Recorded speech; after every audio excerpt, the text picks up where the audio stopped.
true work of art thanks to Opera Philadelphia as it prepares to celebrate its 50th anniversary season with the company premiere of this acclaimed opera. Performances begin September 19th, so now is the perfect time to get your tickets. It's also the perfect time for us to learn more about this show. Here to tell us more is soprano Brenda Ray, who sings the role of Madama Cortese, and bass baritone Ben Brady, who makes his Opera Philadelphia debut singing the role of Don Profondo.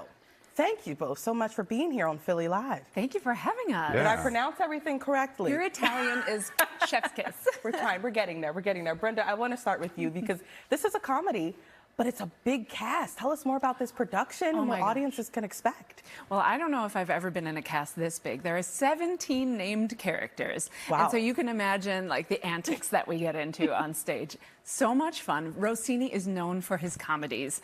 And this, even though this is a rarely performed Rossini work, you will leave the theater just having the best night of your life. It's so fun. The clips that I've seen, it looks so much fun. You know, I can't wait for audiences to see it. I can't wait to see it. Ben, this is your first time performing with Opera Philadelphia. What's that been like? What have the rehearsals been like so far? Oh, it's been a dream. I mean, I've had a great time getting to know the city of Philadelphia a little bit. I mean, we get to stay downtown and you know, really get to walk the streets every day on our way to rehearsal. And yeah, it's been a dream. I mean, like you said, this production is it's full of people. It's full of all these great ideas. Yeah. I think it's really visual. You saw some of the great footage of how visually exciting this imagination of it is. So yeah, it's been great so far. Yeah, and what a time to be a part of Opera Philadelphia, celebrating its 50th anniversary season. What else can audiences look forward to beyond just this show?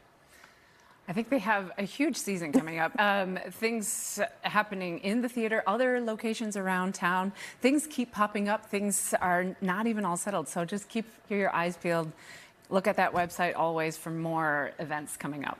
Absolutely. Well, how exciting. Thank you both so much for being here, telling us about this show and giving audiences just the right sneak peek for this. In fact, I think we have time for one more question. Brenda, you've performed with Opera Philadelphia before, whereas Ben, I know this is your first time. Talk about what it's like coming back and with a show like this. Oh, I am so excited to be back in that beautiful theater. The Academy of Music is just gorgeous. And I've always performed, I think I've always performed Italian operas. My first opera here was Rossini, so it feels like I'm not from Philly, but it feels like coming home. And I'm just so happy to be here performing these beautiful operas on that beautiful stage. And Ben, this is your first time in Philly.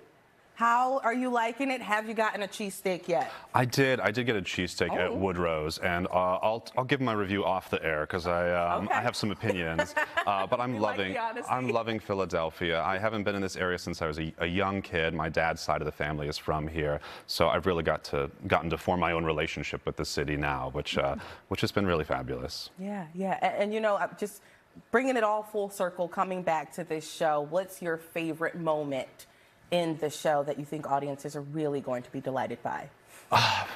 For me, I think it's the moment where, like we've discussed, it takes place in this art museum, right? Which is kind of the vision of this particular production. And there's this moment where we have all of these old works of art who are actually played by these singers. These singers are these paintings that come to life. These famous works of art come to life. And there's this moment where my character decides it's a great idea to bring in all these contemporary pieces of art. And there's this great juxtaposition between these two very different styles. And to me, I think this production also kind of reflects our own industry, the opera world and the opera industry. I think, you know, oftentimes we have to take these old pieces of art and decide how are we going to dress them up differently so they're, you know, maybe a little bit less problematic or temperamental for modern audiences. And maybe part of that is throwing in some newer works in between. A lot happening and a lot to see. Opening night for Il Viaggio at Reims is Friday, September 19th, and you can enjoy performances at the Academy of Music in Center City, Philadelphia through September 28th. If you want to know more about the 50th anniversary season, go to our website. Thank you, Brenda and Ben, so much for being here on Philly Live. Such a pleasure having you. Thank you. Thanks for having us.